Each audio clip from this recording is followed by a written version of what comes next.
Heritage is better than us, truthfully, but our kids played, their hind ends off. We had chances there and played really hard and really competed really well. The score was a little closer than what it, indicated, but, I can't fault the way we play. They got 18 seniors playing for them, and we got like 3 that are playing, so we did really well. I think we got a chance to do some things. Kids play hard, and when you do that, you got chances to win.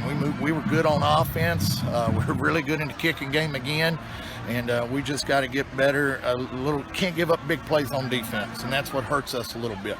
So not too much of a stretch to say that might be the best group you guys have run into. Yeah, I think that's the best team we've played by far. I really do. I think they're the best team in the region. And then getting a whole little bit early, but really other than that, that was pretty much the difference in the game.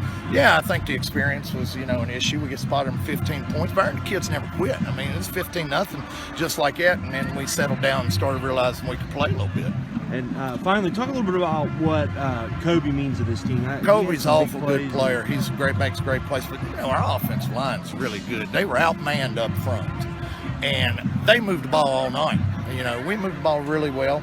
And Gary called a great game on offense. I thought our kids played really well.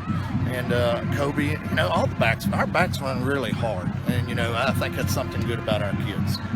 Back on the road next week. Region's still wide open. Oh, Region's definitely wide open. I think if we can, we might be able to win 3 in a row. Who knows? We might be able to win 2 out of 3. I don't know. I just think we got a chance. We got to compete, and that's what we did tonight. If we keep competing, we'll have a chance to win some games. All right. Excellent, Coach. See you next week. Hey, you got it. That was Coach Kevin Saunders after the Bobcats lost Friday evening to the Heritage Generals. Welcome to Gilmer Turf Talk. I'm your host, Richie Stone, along with Gilmer Bobcats head coach Kevin Saunders. You heard it there, Coach. You said they got off the bus. Yeah. So tell us a little bit what you meant about that, how good these guys were. Well, I feel like they were probably the best team in the region, and they had, they're well coached, and the kids are put together pretty good, and they're a little more athletic than we are, a lot bigger than we are, and a lot older than we are. They've had 9 seniors on offense, 9 on defense, so and they had more kids than we did. So what we did was we competed and played fairly well and gave ourselves a chance to win. But they've also had the same coach, and these kids have been in the program for a while, so they had an idea what to do. And things like we went over today was talking to our kids about it, and I can tell as where the season's going on, we're getting better, and they're starting to get a little more comfortable with a lot of everything we're doing. So we just got to keep improving, taking care of ourselves.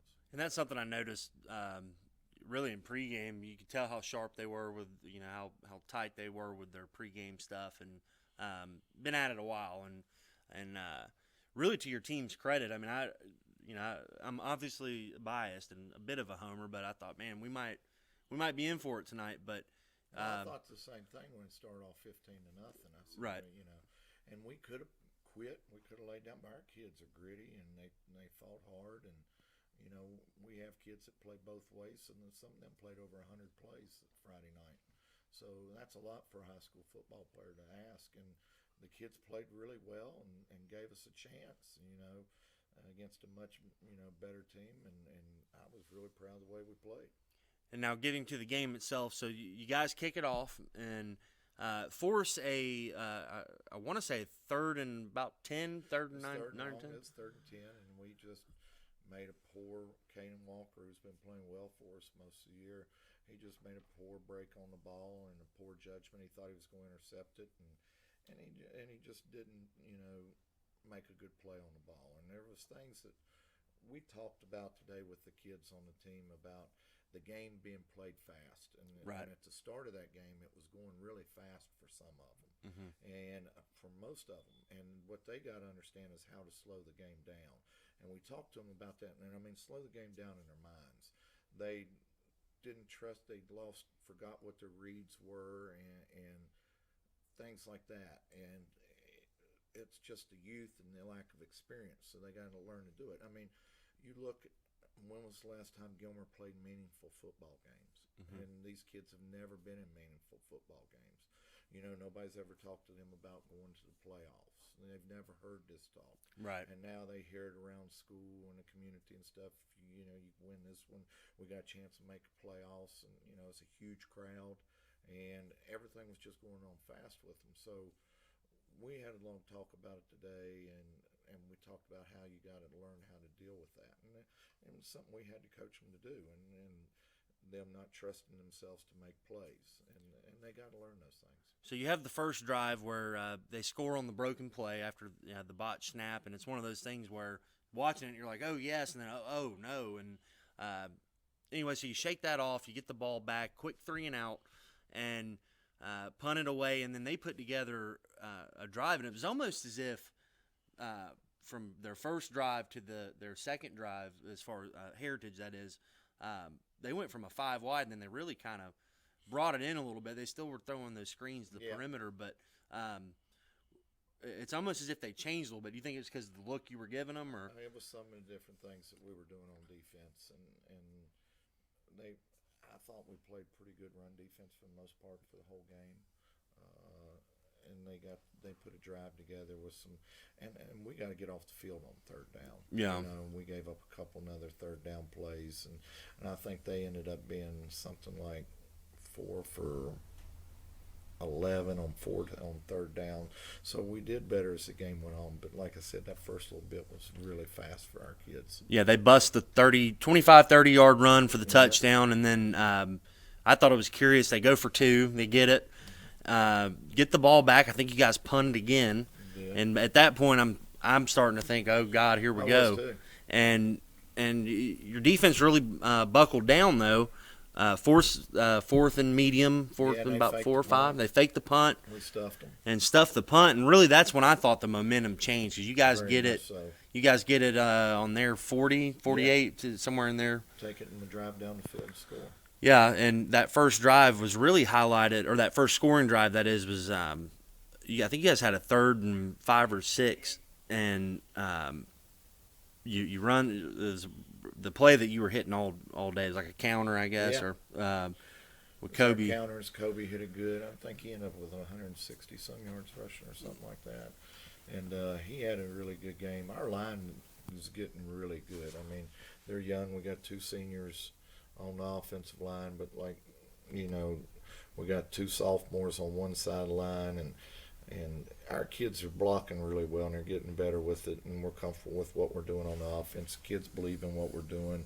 We're able to add more things as the year's going on. We were really vanilla to start the year, and now we got some more counters, all this stuff, and we're spreading the ball around a lot more to different kids. And we're running all these different backs in there, and we put together a good drive. Gary had a good game plan, and we just stuck with it. We didn't panic, and it gave our kids a chance to get back in the game. And it showed, because you go down there and Spencer hits Gray McClure, get inside the 5-yard line. Spencer finishes it off, and then the kick kind of lands in no man's land. I think you guys have been we work on that every night. I will say one thing: our kicking game's been really good all year, and it was good again the other night.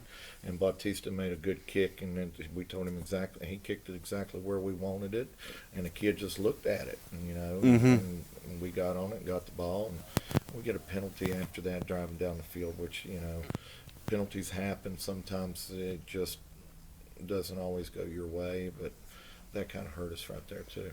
Yeah, and I think that drive, it was promising. I think it ends on the interception down there. He throws back across the field instead of throwing it away. But again, that's lack of experience, and I mean, Spencer should have known better. And he told me afterwards, I should have thrown it away. And but that's a kid trying to make a play. Right. And so you got to work with that. And everything right now is a learning process for a lot of these kids. So you turn it over there inside the red zone, and then they take the ball and put a drive together and score to make it 22-7. But then, you guys get it back before the half, and that was probably the most entertaining drive for me of the game, with a lot going on with the officials, and I think that was when you might have had your discussion down there on the field. Yeah. And a flag got thrown. I thought you were going to catch it. I thought about catching it. I'd let it go, but it was, it was a sideline warning, and I don't even know if it was on myself. But there was some questionable stuff being said. Just the fact that I was trying to get an explanation of some Right. things, and I wasn't getting the right explanation, wasn't getting the right numbers, and it was one of those things that you don't. Your kids are in there fighting, and I'm trying to fight for them, and you feel like you kind of getting hit in the back of the head, a little bit. Well, I think it fired him up. I mean, kind of like the old Bobby Cox with the Braves kind of thing. Because sure enough, on third, third and forever, I don't even know what it was. It was a long way. You hit the counter again, and it goes about the house. yeah, and I thought it was going to the house. And man, that would have been. I think it's a different game if it does, because then you guys get inside the 25 and really less than a minute left. Right. And I think you guys had some tough decisions to make there, whether to kick it or. We did, and when you kicking field goals wasn't going to get us back in the game. Right. So, we did what we thought, and just some things happened there at the end. There's a couple of interference calls that should have been called either way, but it is what it is. It just happens. Kids got to learn how to deal with it. Go to the half 22-7, come back out. They get the ball, you stop them right away. Or no, you guys get the ball, they stop you, kick it to them, stop them, and then really probably the best drive of the game, I thought. Guys go right down the field and score. And it's a one-score game. Get the two. And yep, we get 2 points, and it's one-score game, and it's halfway through the third quarter, and we're battling. And I thought we might have had a chance, and I think they end up putting something together. I don't know if they punted back to us or what happened. I can't remember. Well, I want to say it was a 7-point game still going into the fourth quarter. Yeah, and then they tack one on. They hit that play to we were man coverage, and they hit the play. Kobe Stone-Cypher's man coverage, and they hit the fade down the sideline. Yeah, and it was third down then too. It was, and I know you probably have your own way of correcting that with the players, but I mean that was one of those balls where it's a nice play on their part. Yeah, I mean, when you throw the ball, 2 out of 3 things happen, and 2 of them are bad. Mm-hmm. So you got to hope that some of the stuff works in our favor. And the kid made a good play. The quarterback made a good throw. And Kobe was not the greatest coverage, wasn't terrible. Right. But he's going to keep getting better with it. So it's just stuff we got to learn from. And it really tells a lot about what they were thinking too, because I think they you abandoned the run by this time. Right, and they were at this point. I think they were taking shots, just trying to make something happen, big play to create that separation. They did, knowing what you guys do on offense. And they knew they couldn't get the ball back. Right, and that was that was kind of the backbreaker, if you will. But once again, you guys stayed resilient. I think you had a turnover on downs in close to the red zone. Mm-hmm. And then we got the ball back again, and our kids never quit. We battled the whole time. What I liked was we got to the point where we started using some things that put us in situations that will help us further down the road in our future. We were in a 2-minute offense, throwing the ball around, running, and doing some things that really helped us that way. And the thing is, it's not a failure if you learn from it. Sure. So, and I think one of the things we've done a very good job of is these kids with the senior leadership that we've gotten has done a very good job of staying focused and learning how to really play the game. And you can see from the first part of the year to now that we're giving ourselves chances to win. We're not beating ourselves really very much. We make mistakes and physical and mental mistakes, but nothing where we're just laying down and quitting and laying the ball down and stuff. And I mean, we were checking on some things from the past years. Gilmer gave up 400 points last year in 10 games. And right now it's hard to do. Yeah, and right now we're giving up 23, 24 points a game. And we're averaging right at 23, 24 points. So we're right at 500, about where we should be. We're plus 6 in the turnover category. We need to have more interceptions, and we're getting fumbles, and we're being a little more physical and stuff. So that helps. Yeah, and Ledford with the big run there to make it closer, and like you said, you get to do some of the 2-minute stuff, really get to practice, getting guys on the line. And there was some, at least from my end, some questionable stuff with somebody not knowing when the clock's supposed to stop upstairs. But anyway, that's another story. But we're going to take a quick break. Yep. When we come back, we're going to talk about our player of the week and talk a little bit about Region 6 4A and what's ahead. See you guys in a minute.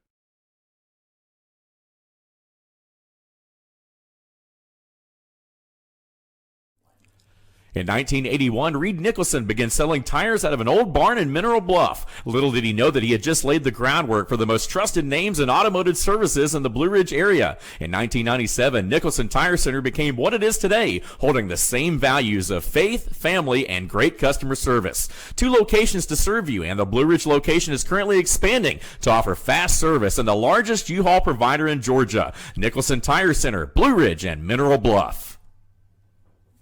Circuit World, with multiple locations to serve you in Murphy and Franklin, North Carolina, Blairsville, Blue Ridge, and Ellen, Georgia. Locally owned and operated since 1985. Appliances, electronics, and furniture. Name brand products like LG, Samsung, Dell, Whirlpool, Ashley, Catnapper, and more. No credit check, only 10% down on furniture, and only $10 down on any new lease purchase. Mention FYN10 for your special deal today at Circuit World.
Game.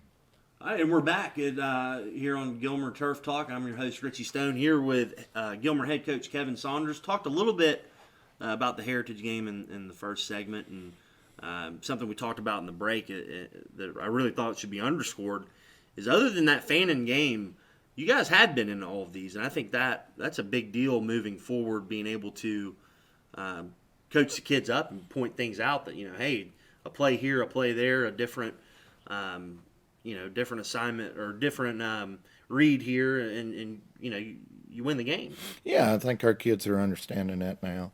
I think they understand that, we don't have to coach effort anymore in practice. We don't have to coach effort in the games. They know that's what they're supposed to do. We're not having to coach physicality very much in the games because they know that's what's expected of them. It's now we're coaching football and building a program because, I think we're a little ahead of schedule.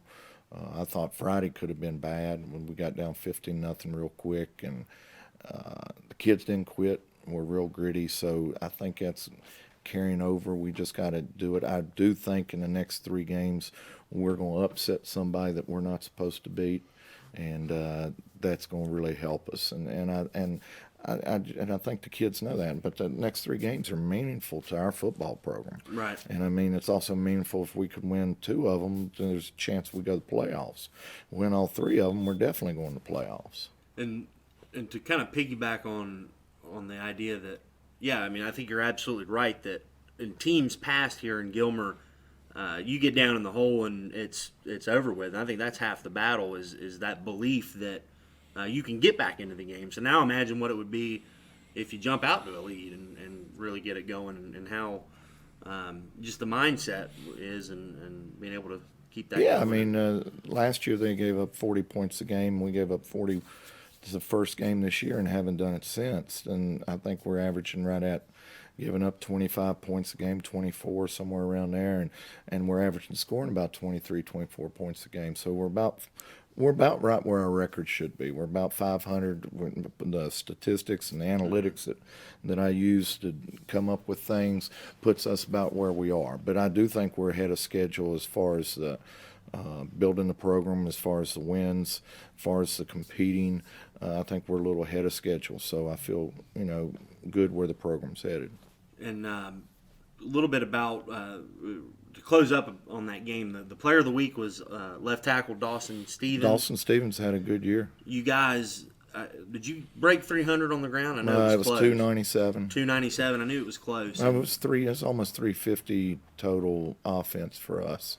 I mean, we're doing things well. They're getting better on the offensive line. Dawson's been solid, but he's gotten better each week, and he does a lot of pulling and stuff for us, and he's going to be a good football player. I mean, he's good right now, but I think he's going to end up getting better. He's, of course, another one of the kids that sometimes he's a very intelligent kid that he overthinks things, and that's some of our kids' problems is they don't just go with their first read. They trust it. There are too many what ifs in their mind instead of just, all right, this is what my read is, this is what my coach does. I just do it. And if it's wrong, then it's wrong. Instead of, all right, if I do this, but what if he does this? He's gotten better with letting that go. And I think they're all starting to get to that point. And you guys sprung several big plays. Kobe had a hell of a night, and it's crazy to think he's just a sophomore. Yeah. And Ledford had the big run. He did. And it was really impressive. I mean, the fullback game didn't seem to be. It was more solid. It wasn't as big as you think, but we had. I think he ended up having. I mean, I think he ended up. Ashton was around 60-some yards, and I mean, if you go back and you do it as a position like wing, fullback, and wing, we're spreading the ball around between 5 different people. And that's one of the positions we got some depth at. And I feel good about how we do. It doesn't matter who it is for us. We just call the play and we run it. It's not the person. So that's what we feel good about right now. And were these guys, did you know in camp that you were going to be deep there, or some of these guys kind No, of they just, I mean, Kobe's small, and he weren't sure how he was going to take the beating and play him both ways. And he's done a really good job. Our weight program is really helping us. We're in a small facility, and with the way Adam teaches the weight program and the way we do things, it's really, our kids have a lot of confidence in their strength. If you watch Kobe even run, he'll run inside and move a pile. I mean, he's very, very strong for his size, and all our backs are, and our linemen are getting stronger. I think, everything that we're doing is very positive in what we're doing with this football program. And on offense, too, as the season goes along, I mean, you guys are able to evolve in a sense where your opponents are seeing things on film, and then you can do other things off of what they're expecting.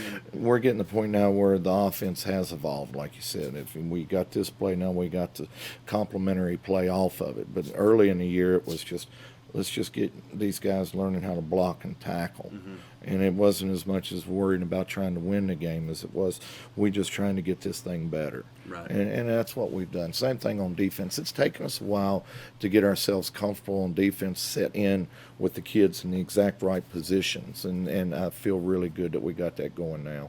And speaking of the region, so I have it here. Heritage has 1 loss to Ridgeland. Pickens has 1 loss to Heritage. Northwest lost to Pickens, but they still have Gilmer, Southeast, and really it's just wide open. Ridgeland still has Pickens, Gilmer, Southwest, and 2 losses for Gilmer, but it could really go a bunch of different ways. I don't think anybody's really separated themselves. Nobody's separated themselves from anything. I think, I feel like we got a chance to pull an upset, like I said, somewhere down the road. I mean, we could possibly win all three. We could lose all three. We could win one of the three. We could win two of the three. I do think if we win two of the three, we'll have a good shot of making the playoffs. But who would ever thought that when you take this job and, you know, our kids are playing meaningful games and people are talking about playoffs. And so that is exciting for the kids. Yeah, and in being 3-4, but to be 7 games in and to be able to still control your own destiny and know that, like you said, meaningful football games, and if you're able to, you know, win out, best case scenario, win out, then, you know, you're playing into, you know, game 11 and you know, who knows what happens then. And even, you know, obviously we want to win every game, but I mean, there's a lot of different things that could happen here. I'm looking at it again, and it's Everybody's got to play each other, and nobody's head and shoulders above everybody. I don't think. I think, you know, you look. We played the two top teams right now, very similar scores. I mean, it's a 1-touchdown game going in the fourth quarter with Pickens and Heritage. So I mean, all we're doing is giving ourselves a chance, and that's the two best teams in our region. We're playing with them. and I believe Pickens played Northwest on Friday, right? Like this past Friday. Yes, yep, and 35-10 or whatever. Had a big win, and Didn't even attempt to pass. Pickens didn't. No. How about that? Mm-hmm. And then Ridgeland, they've got to play. They've got 3 left. You guys have 3 left. So going to be a little bit of wait and see. I mean, I think that's a byproduct of having the bye so early, and Yeah. and for better or worse, I mean, you get to play through it here while some of the other guys stay at home. So it's going to be fun to watch. So tell us a little bit about what we have coming up Friday. We got another road game. Got another road game. Played Northwest.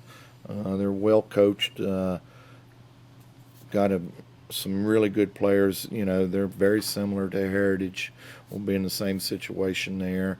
But I feel like after and our kids have some confidence. You know, we've played Pickens and Heritage tough, and you know, Southeast was bigger than us, and you know, we got over there and got after them pretty good. So I think we got a chance to do some things. You know, they got a little more experience than we do, but we're going to give it a good shot. What do they do on offense? They're a spread team, and see, that's the other thing.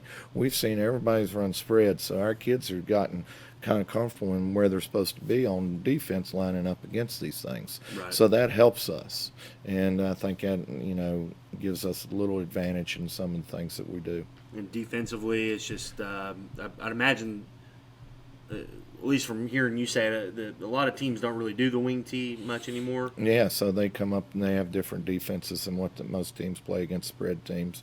They'll be in some type of 50, which everybody does. But right now, it doesn't seem to really matter with what we're doing. We're moving Right. the ball and we're getting some things straight and you know, give ourselves a chance to win. They have any real good players to look out You for? know, the Anybody? quarterback's very good. They got a real good slot receiver.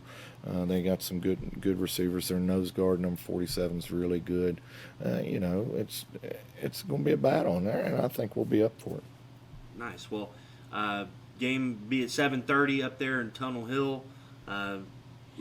For a game like that, how does the schedule work? Do you guys get out of town pretty early? Or? We'll stay pretty close to it, yeah, and we'll just go with how the schedule is. We got an itinerary, and our kids, they're pretty routine right now. We've been playing really well on the road for the most part. Right. Since the first game. We played well on the road, so I feel good about where we're headed.